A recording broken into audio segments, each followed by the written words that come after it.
Rutinitas Mbak TKW di pagi hari. Hai, assalamualaikum. Video aku ambil tadi pagi sekitaran jam 10 ya beb. Ini rutinitas aku.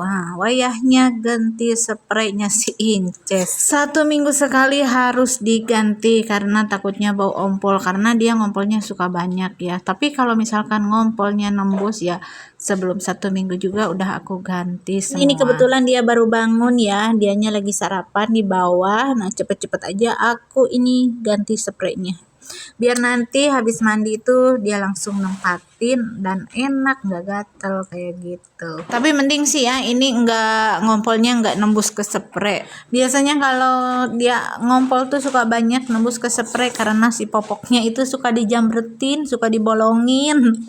Nah sekarang mah tangannya aku bungkus, aku borogod, jadi nggak bisa ngejambretin popok. Ya begitulah ya, lupakan si Inces.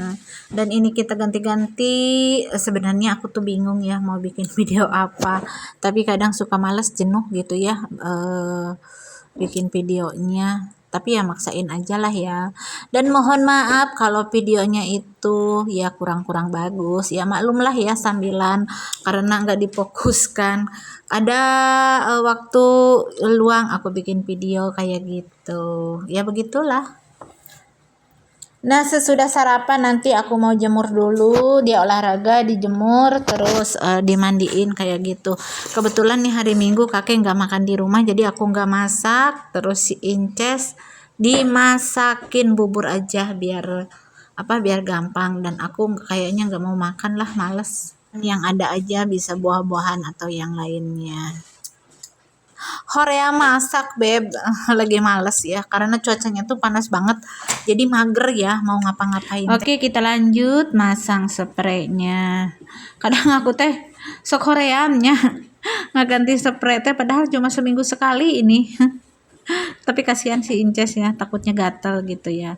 Dan ini langsung kita cuci saja yang kotornya ya biar cepet kering kan, cuaca lagi panas nih. Kita langsung ke dapur rekaman yang belakang nih, ruang laundry room. Laundry room itu cucian aku juga belum dijemur, sekalian jemur ya, kita jemur dulu. Ini sebenarnya mesin cucinya ada 2, cuma yang satu aku nggak bisa pakainya, nggak ngerti. Nggak nanyain.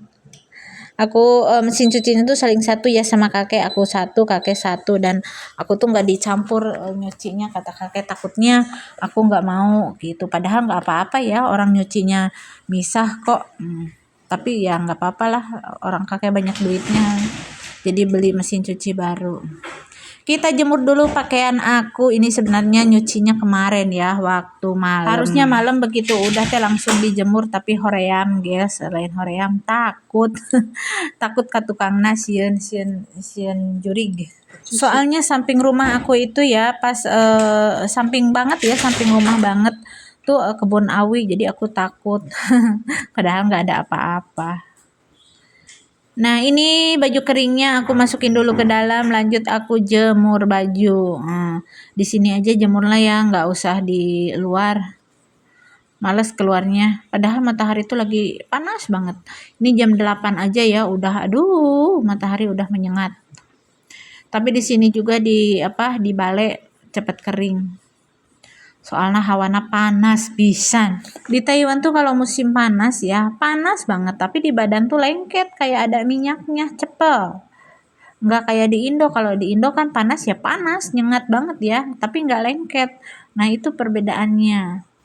Makanya musim panas jadi aduh, aku paling nggak suka ya di AC terus, nggak enak di badan menurut aku ya. Kalau nggak di AC ya nggak enak juga, yang sumu kayak gitu, ngelekep bangun cek Sunda mah, barau kesang barau hasem jadi nate.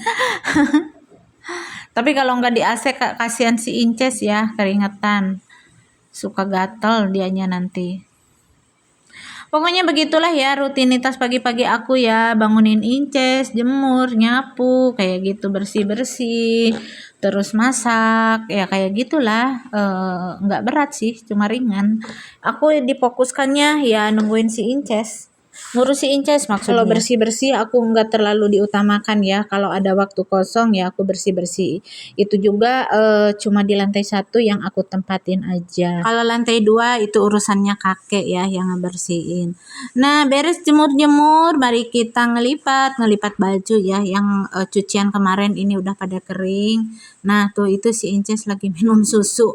Dia kalau nggak ditungguin kayak gitu ya, suka lupa, suka ngahuleng gitu, nggak tahu mikirin apa dia. Jadi nanti kudu disodor-sodorkan gitu, hayo gera diminum, hayo gera dimakan gitu, kayak gitu. Ya ada beda budak letik lah kayak gitu. Tapi kadang dia tuh ya lucu banget ya, kadang juga nyebelin ya. Kalau nyebelinnya itu kalau udah marah. Kayak tadi ya Allah ya Robi, dia nggak mau dibangunin, mukulin, aduh kenceng banget, sakit. Mukulin tuh pakai sarung tangannya dia yang kayak itu apa kayak raket tenis meja itu keras kayak kayu, sakit banget. Tapi kalau lucunya gemesin dia tuh. Ya ada suka ada duka lah ya. Kalau yang jobnya jaga lansia pasti banyak tantangannya ya. Apalagi kalau yang pikun itu. Pokoknya aduhai ya. Riet ke hulu-hulu beb. Tapi ya dijalani aja ya. Hal-hal kung cuo lah ya di Taiwan, karena di Indo itu sekarang lapangan pekerjaan tuh kayaknya susah, apalagi seperti aku yang udah lansia ya, usia udah mau 50 tahun. Siapa sih yang mau memperkerjakan usia lanjut kayak aku kayak gini. Beda dengan di luar negeri. Kalau di luar negeri mah kalau udah tua juga ya, yang penting sehat, ada kemauan kerja, boleh kerja. Boleh, bisa kerja. Nah, bagusnya orang di luar negeri tuh kayak gitu. Nggak ada maksimal minimal usia. Terus harus punya skill ini ono kucrut, enggak. Yang penting mau kerja, siap bekerja. Begitu, boleh. Gaspol kerja. Kita lanjut dengan nyapu bersih-bersih nanti ngepelnya. Kalau udah mandiin Inces, udah masak baru aku ngepel baru mandi. Jadi lantai bersih, terus aku mandi, seger langsung makan, langsung tidur. Ya begitu sehari-hari aku ya. Sarapan, bersih-bersih, masak, mandiin Inces, terus ngepel gitu, terus ngasih makan Inces, akunya mandi, istirahat, bangun lagi jam 5 ya kayak gitu, makan malam, terus tidur malam, bangun lagi, pokoknya kayak gitu, jenuh ya kalau dipikir-pikir. Tapi alhamdulillah ya kalau jenuh itu bisa terobati dengan scroll tok-tok, dengan jalan-jalan, meskipun hanya jalan-jalan jajan ke minimarket, ke pasar malam, padahal yang nggak beli apa-apa, cuma es teh kayak gitu, cemilan, udah. Kita mah jarang libur ya. Aku 14 tahun di sini, nggak pernah aku ngambil libur. Males, aku tuh orangnya mageran, daripada aku keluyuran, capek, mendingan aku tiduran, rebahan, leyeh-leyeh, scroll HP, udah kayak gitu. Nanti kalau capek, kalau ngantuk tinggal tidur. Makanya selama 14 tahun aku di Taiwan itu, aku nggak pernah kemana-mana, nggak tahu yang namanya daerah Kaohsiung, Kaohsiung, Taichung, pokoknya Taipei, belum pernah aku. Dulu pernah sekali ke Taichung waktu di majikan yang pertama ya, nginep sehari kalau nggak salah. Itu karena neneknya mau ke sana jadi aku ikut gitu. Kalau sengaja main liburan aku belum pernah. Tapi Tainan aku udah pernah karena dulu jobnya ada di Tainan 3 tahun. Terus ya sisanya di sini di Hualien. Berapa tuh? 11 tahun. Alhamdulillah sekarang nginjak ke tahun 15, udah proses PTPM, alhamdulillah ya. Sebentar lagi aku pengen mendapatkan KTP Taiwan beb, katanya 5 tahun lagi. Adiknya nenek bilang kalau kamu pengen punya KTP Taiwan, boleh katanya setelah PTPM. Katanya temennya dia juga orang Filipin memperkerjakan orang Filipina, maksudnya udah PTPM setahun itu udah bisa dapat KTP Taiwan katanya gitu. Ya mudah-mudahan aja. Kalau aku udah dapat KTP Taiwan kan aku bebas di sini. Dalam arti bebas itu kita bisa cari sampingan kerja, bisa dagang kayak gitu. Ya sama kayak orang Taiwan. Jadi statusnya bukan TKW lagi. Pokoknya semangat ya yang kerja di Taiwan.